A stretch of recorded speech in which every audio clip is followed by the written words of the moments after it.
In parts of the world, America is downright hated. Everyone knows it. America has an image problem. I think the world hates the image it has of America. And unfortunately, that image isn't very positive. So if we're hated because of our image, and our image is bad, the question is, who's responsible for getting that negative image out there to the rest of the world? Who's making us look bad? Well, in part, it's because of what goes on right here in Washington, D.C. at 2000 M Street.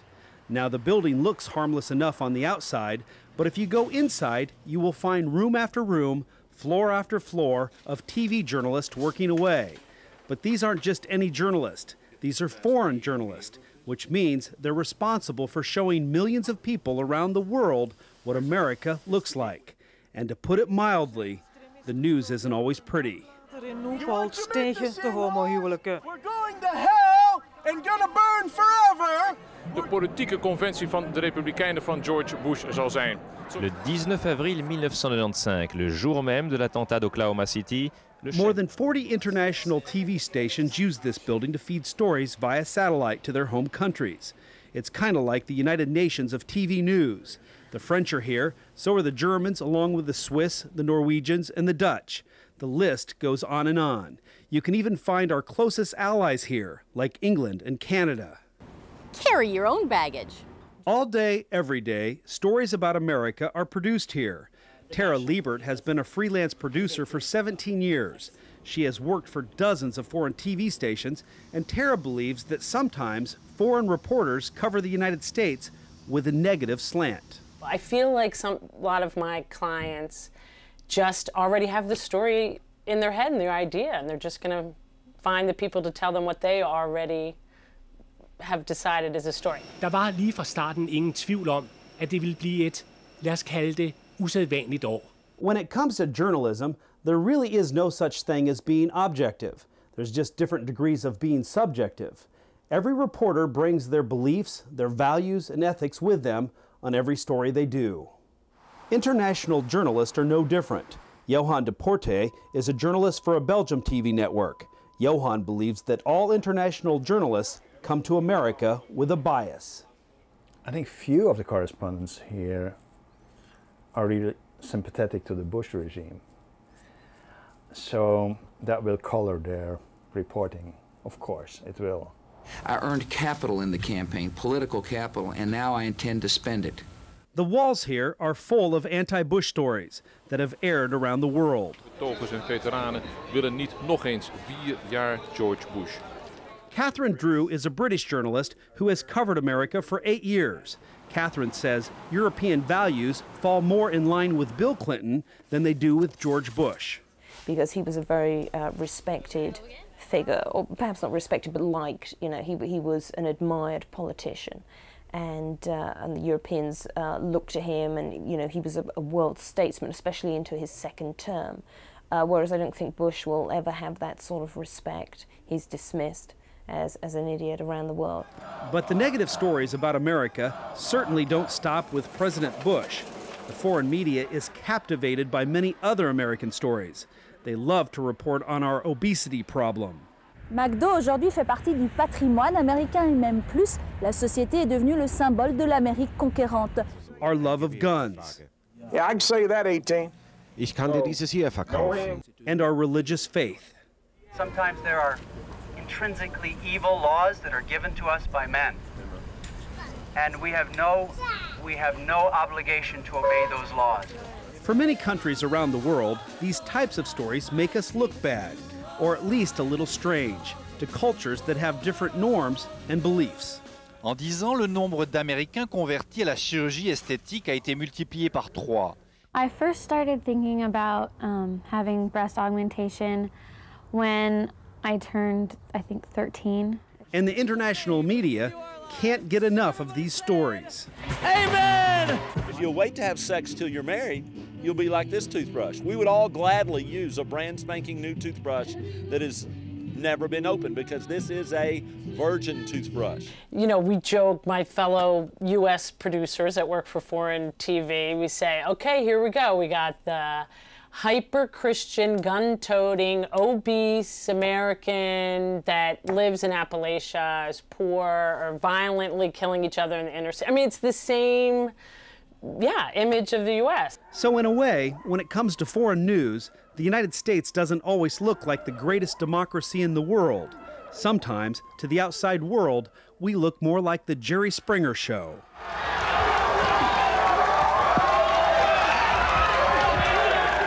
If the world sees stories like this every day, you can understand how we could be disliked. Gerhard Helskool is a reporter for a Norwegian TV network. Gerhard is one of the few journalists in the building that thinks many of his foreign colleagues have America all wrong. I have long ago given up speaking with the French. We don't communicate. I deeply disagree the way they portray this country, and that goes for actually several countries. In Europe, I had a fierce discussion with a German colleague. Once again, it all comes down to norms, values, and ethics. The truth is in the eye of the beholder. And in this case, the beholder are journalists. Of course they bring their own values. It would be stupid to deny that. Where I think Europe is failing is that we don't really see the context. We get all the bad stories, but we don't see all the good stories you do. But because of our differences, what might be news here might not be news somewhere else. And what might be news somewhere else might not be news here. For example, Danish TV did a news story on the U.S. pornography industry. In the story, they showed everything. Could you imagine this running on CBS News? Vivid et af verdens største pornofirmaer. Det udsender 80 film om året. Janet Jackson's breast would never be a story in Europe. Nudity is different. I mean, the approach to nudity is different. We're much more shocked by violence than by sexual explicit pictures or language. So before a foreign journalist even gets off the plane in the United States, they are already pre-wired to cover an event in their own way, looking at America through foreign eyes. That's why story after story examines what many people in the world would call shocking, like our capital punishment program, or our huge military buildup, and our youth drug problem. They use it as a party drug. They crush it up and snort it. Some of them refer to it as kiddie cocaine. And for some reason, the international media loves to show America in cowboy hats. Et ce sont des cow-boys, comme à l'époque de la conquête de l'Ouest. You make stories about the things that strike you. You don't make stories about the things that seem normal.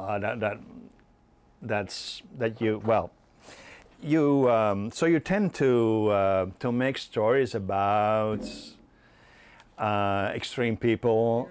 After watching pictures like this, it's hard to think anyone would think Americans are normal. You offer flip-flops, I offer tax breaks. You're a UN pussy, and yes, it's true that I kick ass. Ha! So the next time that you hear the world hates us, stop and think about 2000 M Street. While the journalists here are not responsible for our dirty laundry, they certainly spend a lot of time showing it to the rest of the world. But at least these foreign countries know something about us. When's the last time you saw a U.S. journalist covering a news story in Belgium, Norway, or Finland? In truth, the United States is so big, we don't always care about what other countries do or think. And that bugs them. And no, I feel comfortable with the decisions I made. Is there maybe then a communication problem? No, I don't know. I don't follow the Dutch media. Don't know what's being said in Holland. Or perhaps subconsciously, the international media gets back at the U.S. by airing our negative stories. Or perhaps it all comes down to plain old jealousy. Absolutely. It's a jealousy, and Europe doesn't really know what it stands for. And the United States does. My kid stands up in the classroom in the United States and pledges allegiance for the flag, which means freedom and justice for all. Okay, that's a concept of the United States. You can come over here and you understand the concept. Getting to Europe, what is Europe? What is the concept of Germany? What is the concept of France or Norway, my country? We don't know. The only thing we know is that we are not United States. As an American, this would be a good place to end the story. After all, I'm feeling pretty good about my own country right now.